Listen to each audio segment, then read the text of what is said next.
ಕನ್ನಡ ಇಂಡಸ್ಟ್ರಿಗೆ box office Sultan ಅವರು. ಇವತ್ತು ನಿಜವಾಗ್ಲೂ ಕನ್ನಡ ಆಡಿಯನ್ಸು ಕನ್ನಡ ಸಿನಿಮಾಗೆ ತಿರುಗಿ ಬಂದಿದ್ದು ಅವರಿಂದನೇ ಸಾಧ್ಯ. ಥಿಯೇಟ್ರುಗಳು, ಸಿಂಗಲ್ ಥಿಯೇಟ್ರುಗಳು ಮುಚ್ಚೋಗ್ತಿದ್ದ ಕಾಲದಲ್ಲಿ ತಿರ್ಗಾ ನಿಂತ್ಕೊಂಡಿದ್ದು ಅವ್ರ ಸಿನಿಮಾದ ಕಾರಣ. ಅರ್ಥಾಯ್ತಾ ಸರ್? ಸೊ ಅಲ್ಲಿ ಏನಾಗಿದೆ ಬಿಟ್ಟಿದೆ ಅದು ನನಗೆ ಗೊತ್ತಿಲ್ಲ. ಆದರೆ ಒಬ್ಬ ಕಲಾವಿದನಾಗಿ ಕಲಾವಿದನನ್ನು ನೋಡಿದಾಗ ತುಂಬ ನೋವಾಗುತ್ತೆ, ಅವ್ರು ಬೆಳೆದು ಸಂತ ಆಗುತ್ತೆ. ಹೌದು, ಆಯಿತಾ? ಯಾಕೆಂದರೆ ಒಬ್ಬ ರಾಜನ ಥರ ನೋಡಿರ್ತೀವಿ ಸರ್, ಆಯಿತಾ?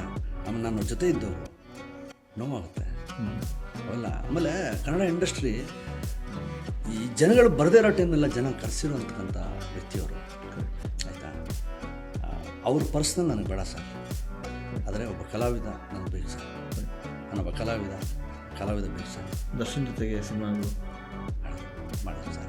ಸಾರಥಿ ಮಾಡಿದ್ದೀನಿ, ಇಂದಿರಾ ಮಾಡಿದ್ದೀನಿ, ಆಮೇಲೆ ವಿರಾಟ್ ಮಾಡಿದ್ದೀನಿ, ಅಂಬರೀಷ ಮಾಡಿದ್ದೀನಿ. ಅದಲ್ಲದೆ ಅವ್ರ ಜೊತೆ ಇದ್ದೀನಿ, ಜೊತೆಲಿದ್ದವನು ನಾನು.